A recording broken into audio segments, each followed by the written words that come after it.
This 1886 portrait of a midwife holding a baby looks gentle at first, until you notice the register. At first glance, it seemed like a tender scene of early medical care. A woman cradling a newborn, her face soft with what anyone would assume was kindness, until one researcher saw what was sitting on the table next to her. That single detail revealed a system so calculated, so coldly efficient, that it had hidden in plain sight for more than a century. Naomi Jeff had been cataloging photographs for the Low Country Historical Consortium in Charleston, South Carolina, for 11 years.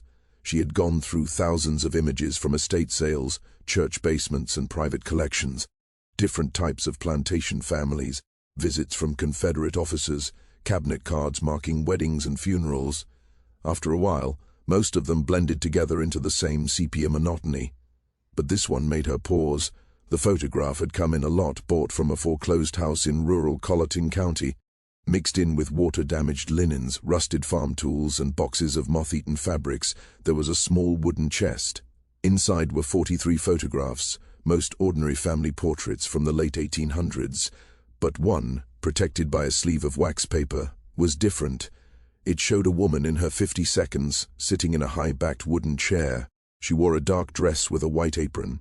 Her silver hair was pulled back under a cotton cap. In her arms lay a newborn baby tightly wrapped in pale cloth. The woman's expression was calm, almost peaceful. Her right hand supported the baby's head with clear care. The infant's eyes were closed, its tiny face serene. At first, it looked like hundreds of other portraits Naomi had seen of midwives, wet nurses, and caretakers, images meant to show skill and tenderness. But then Naomi noticed the table beside the chair. Partially visible at the edge of the frame was a leather-bound register. It was open, and although the text was too small to read, the pages were clearly filled with handwritten entries in neat columns. The woman's left hand, the one not holding the baby, rested on the table. Her fingers reached toward the register as if the book was as important as the child. Naomi adjusted her magnifying lamp and leaned closer. The infant in the photo was black, the midwife was white. The more Naomi studied it, the more purposeful the composition appeared. The register was not an accident in the frame, it had been placed there on purpose. It was part of the meaning of the portrait. She turned the photograph over. On the back, written in faded pencil, were 3 words, Mrs. Gault, Walterboro. Naomi put the image down and stared at it. She had seen enough photographs from this time to know that pictures of white women holding black infants were almost always about power, not care. But the register was unusual. She had never seen one included so deliberately in a portrait like this. Whatever it recorded, someone had wanted it to be seen. Someone had wanted it remembered. She could have filed the photograph with the others, written a short catalogue entry and moved on. But something about the woman's expression unsettled her. There was no warmth in her eyes, only patience, only certainty. The look of someone who knew exactly what she was doing.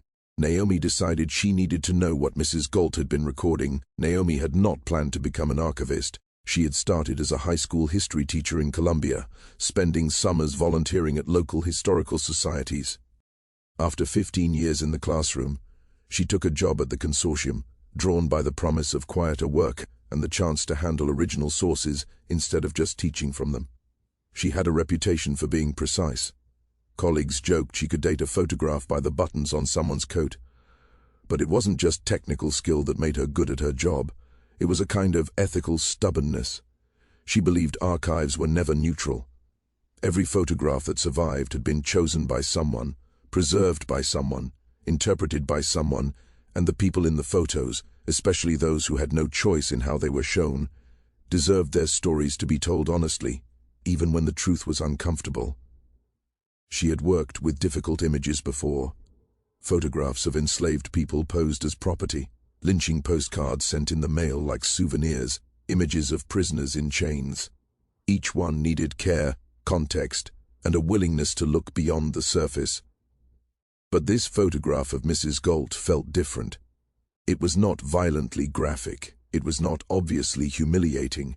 It looked gentle, and Naomi thought that might make it even more dangerous. She began with the inscription, Mrs. G. Walterboro. Walterboro was a small town in Colleton County, about 50 miles west of Charleston. In 1886, it was a rural area surrounded by cotton and rice plantations. many still run by the same white families who had owned them before the war, using tenant farming and sharecropping that kept black workers in long-term debt.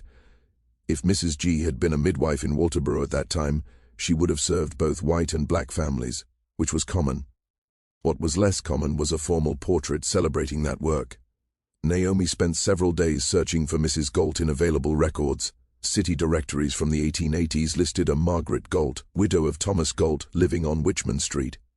Census records from 1880 showed her household included 2 adult daughters and 1 domestic servant, a black woman named Celia, aged 32. By 1890, most census records were destroyed in a fire. Naomi could not track changes in the household, but she found Margaret Gault's death notice in the Colleton Press from 1901. It described her as a beloved community figure who had assisted in delivering hundreds of children in Colleton County over 4 decades of devoted service. Hundreds of children, 4 decades. Naomi thought about the register in the photo. If Margaret Gault had kept detailed records of her work, those records might still exist somewhere. They might explain why she had included the book in her portrait. They might show exactly what she had been recording. She contacted the Colleton County Historical Society to ask if they had any materials about Margaret Gault or midwifery practices in the area. A week later they replied. The society did not have records from Margaret Gault herself, but they did have something related.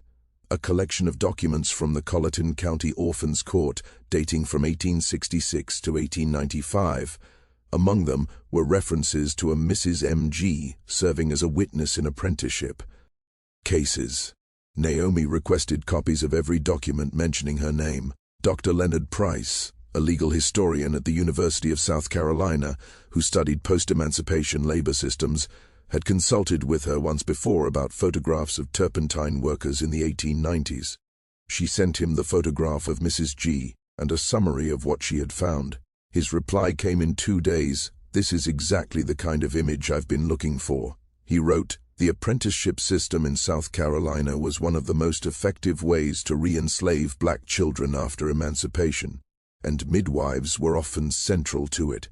He explained that right after the Civil War, Southern states passed black codes to control the movement and labor of formerly enslaved people. One of the most harmful rules allowed courts to apprentice black children to white masters if their parents were seen as unable to support them. The standards for inability were vague. A family could lose their children for being poor, for being accused of neglect by a white neighbor, or for refusing an unfair labor contract with a local landowner. In theory, apprenticeships were supposed to provide children with training in a trade and protect their welfare. In reality, it was a way to get unpaid labor from black families. Children as young as 2 or 3 could be bound to white employers until adulthood.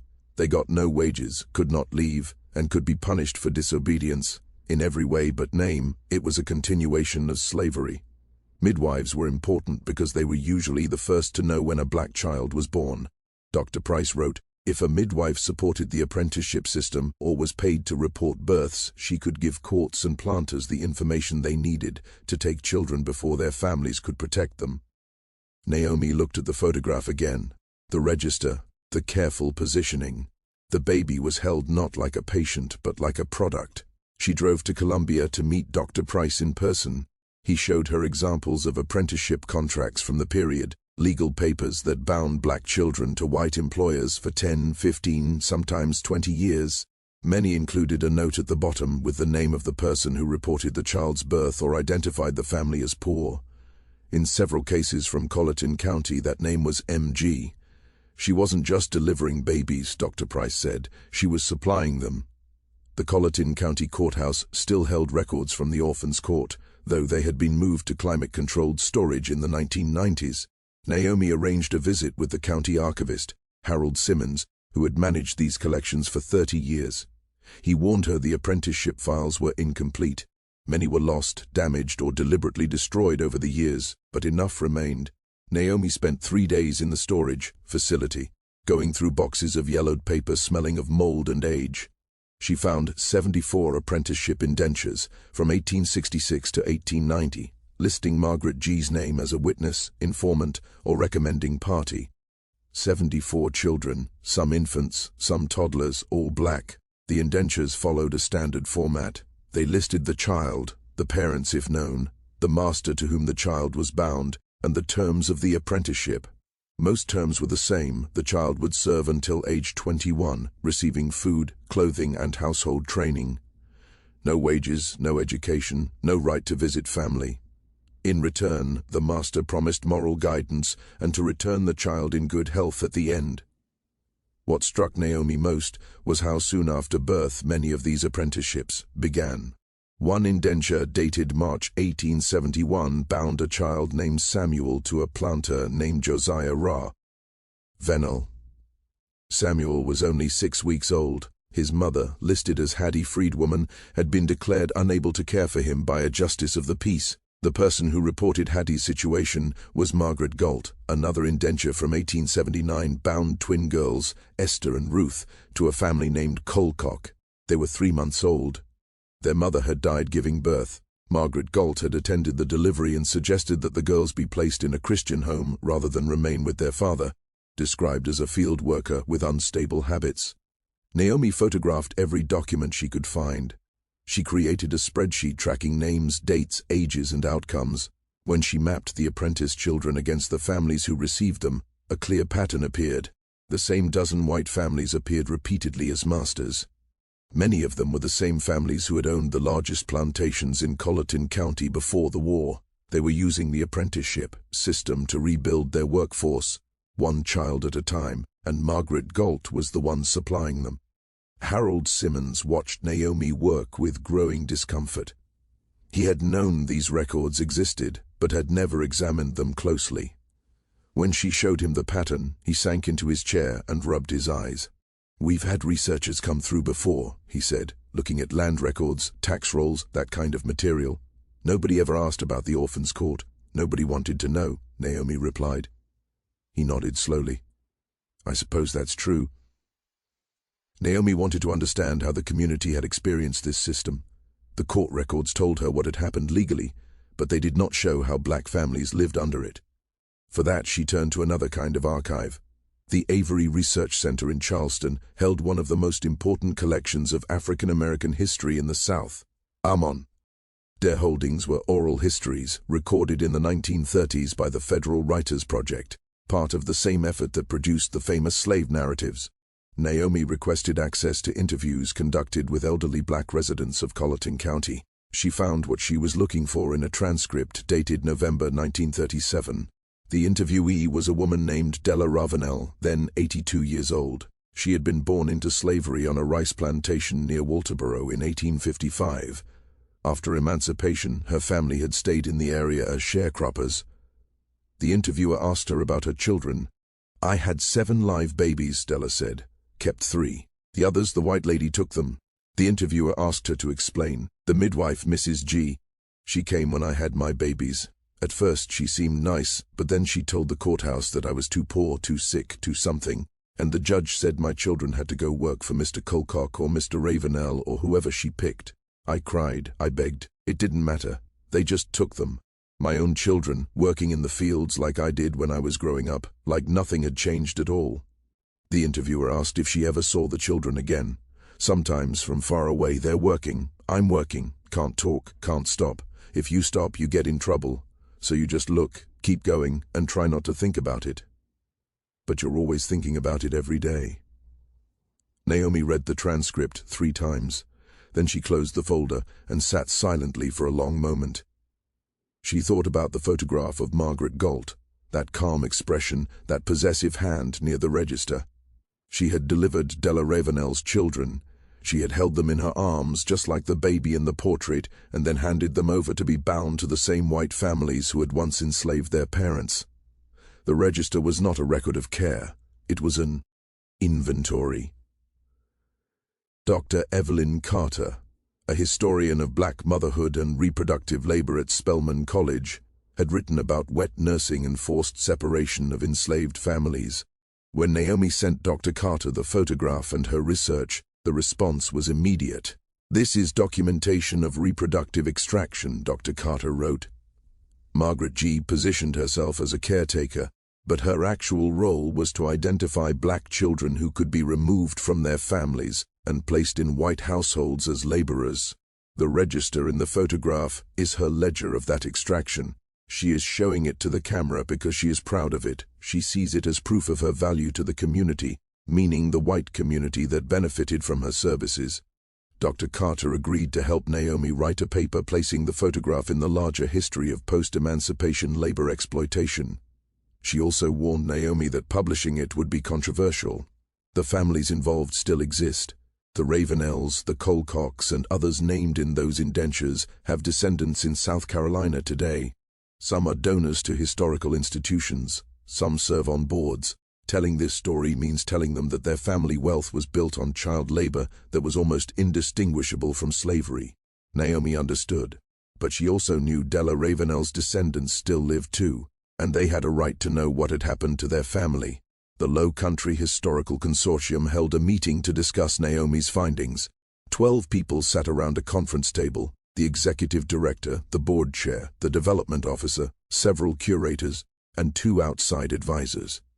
Naomi presented her research carefully, showing the photograph, the court records, the oral history, and the pattern of names connecting Margaret Gault to the systematic apprenticeship of black children. The room was silent when she finished. Then the questions began. The development officer spoke first. Several of the families you've named are current donors. The Ravenel Foundation gave us $50,000 last year for the garden restoration project. If we publish this, they'll almost certainly withdraw their support. The board chair added, and the Colcocks have been members since the institution's founding. Their name is on the reading room. Naomi had expected this. I understand the concern, but these records are public. Anyone with access to the Colleton County archives could find what I found. The question is not whether this information will come out. It's whether we want to be the ones to tell the truth, or wait until someone else does, and then have to explain why we stayed silent. The executive director, a careful woman named Patricia Holmes, leaned forward. What exactly are you proposing? A small exhibition, Naomi said, centered on this photograph. We explain who Margaret G. was, what the apprenticeship system was, and how this image has been misread for over a century. We include the voices of those harmed. We make it clear this is not ancient history. The last children bound under these indentures would have been released in the 1900s or 1910s. People alive today had grandparents taken from their families through this system. The room divided. Some board members argued for caution, for more research, for private conversations with affected families before any public statement. Others, including 2 curators, supported Naomi's proposal. The debate went back and forth for almost an hour. Finally, Patricia Holmes spoke. The mission of this institution is to preserve and interpret the history of the Low Country. All of it, not just the parts that make our donors comfortable. Naomi has done exactly what we hired her to do. She has uncovered a hidden story in documented it with care. If we suppress it because we're afraid of losing money, we are no different from the people who destroyed those records in the first place. She looked around the table. We will go ahead with the exhibition, and we will let the families know in advance as a courtesy, but we will not ask for their permission. The exhibition opened 6 months later. It filled a single room in the consortium's main building, centered on an enlarged reproduction of the photograph. Beside it, a panel explained who Margaret Gault was and what her register probably recorded. Display cases showed copies of the apprenticeship indentures, with the names of the masters clearly visible. An audio station played part of Della Ravenel's oral history, her voice crackling through the decades. Naomi had worked with a genealogist to trace the descendants of some of the apprentice children. 3 families agreed to participate in the exhibition. One of them, a woman named Lorraine Middleton from North Charleston, was the great-granddaughter of Samuel, the infant bound to Josiah Ravenel at 6 weeks old. She stood in front of the photograph on opening night and spoke to the small crowd. I always knew something had happened to my family, she said. My grandmother used to say we had been scattered, that pieces of us were taken and never returned, but she didn't know the details. She just knew the feeling that something was missing. She paused, looking at the image of Margaret Gault. Now I know what was missing. It was us, our children, our labor, our right to raise our own families. And it wasn't taken by accident. It was taken on purpose, by people who believed they had the right to do it. People who wrote it down in their registers, filed it in the courthouses, and called it law. She turned to face the audience. This photograph is not of a kind woman caring for a Child. It is a picture of a crime, and the least we can do more than 100 years later is call it what it was. The exhibition drew more attention than the consortium expected. Regional newspapers covered it. A national magazine ran a feature. Historians from other institutions requested copies of the research materials for their own studies.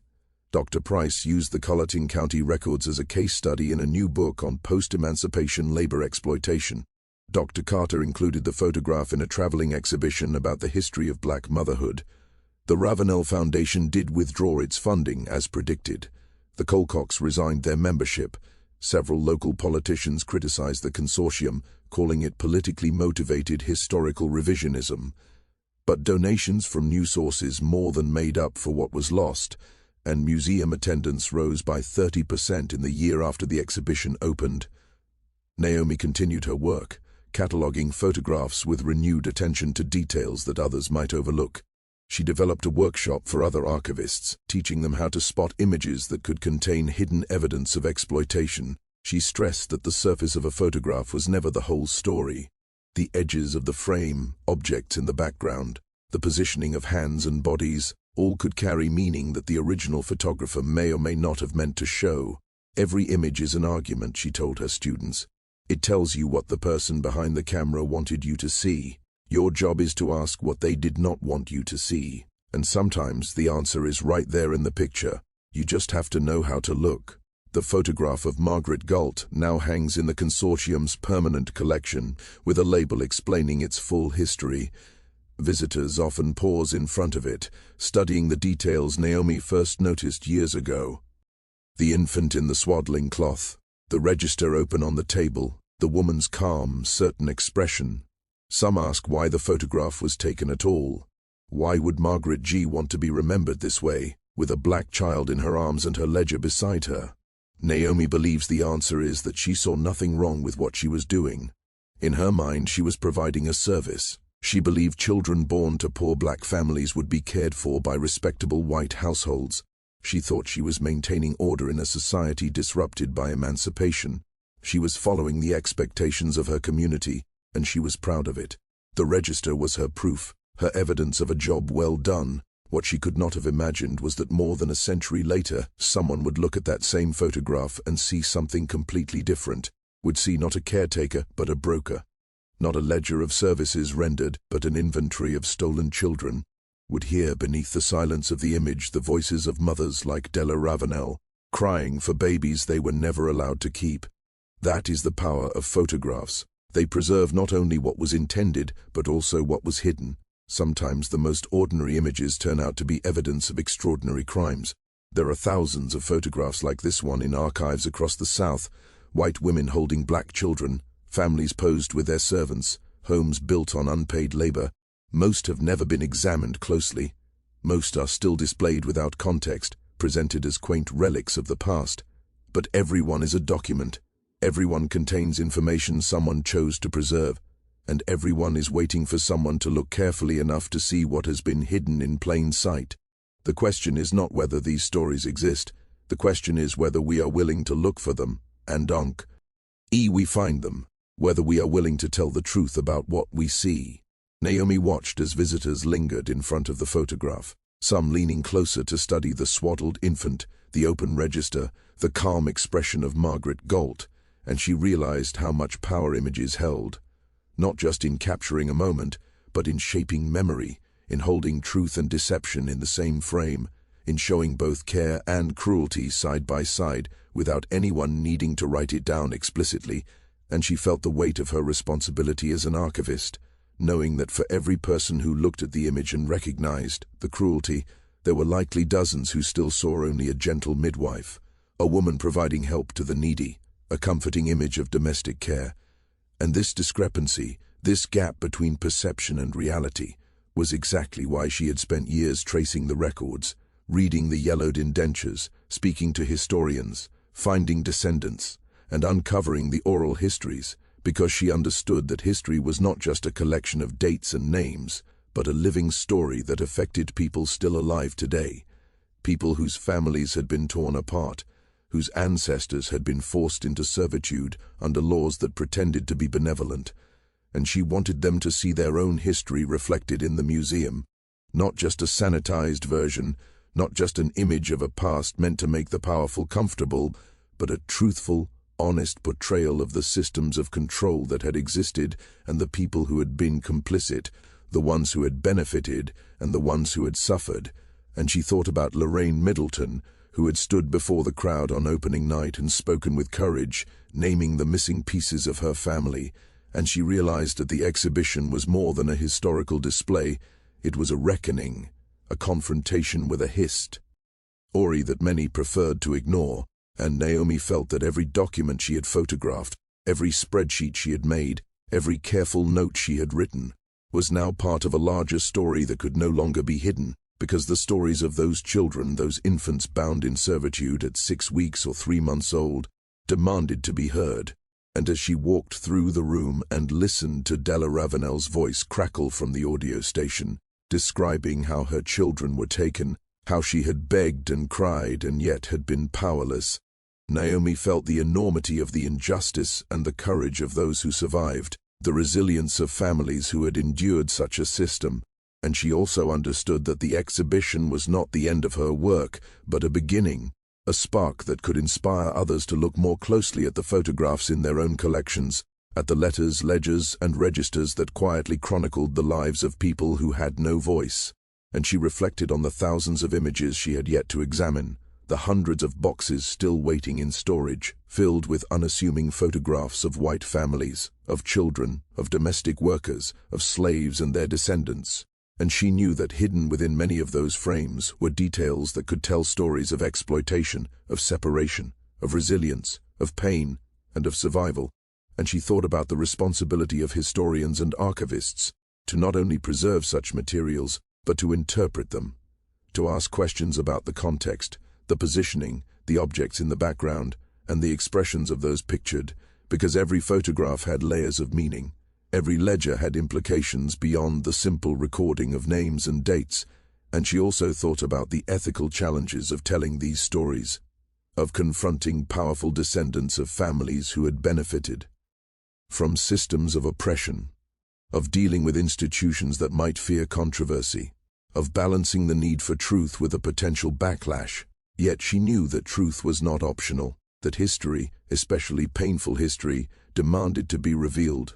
And she realized that the exhibition had already changed people, even subtly, that some visitors lingered longer than expected, that some came back multiple times, that some brought children and grandchildren, and that by seeing the photograph in its full context, by hearing Della Ravenel's voice and reading the indentures, they were confronted with the reality that the past was not merely a story told in books or lectures, but a lived experience that had lasting consequences.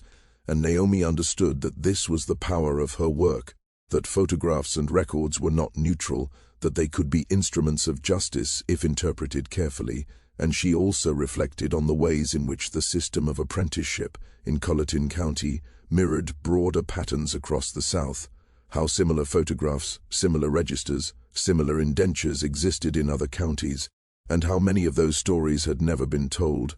And she felt both overwhelmed and determined, knowing that the labor ahead was immense, but that uncovering these stories, amplifying the voices of those silenced, and documenting the truth of what had occurred was essential, that it was her responsibility as an archivist, as a historian, and as a human being to ensure that these histories were not forgotten or misrepresented.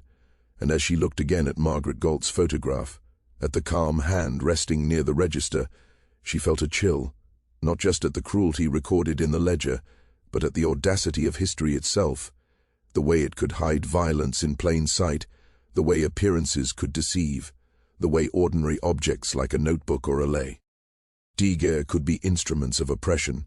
And she resolved that this story, like so many others waiting to be uncovered, must be told fully, truthfully, and with care.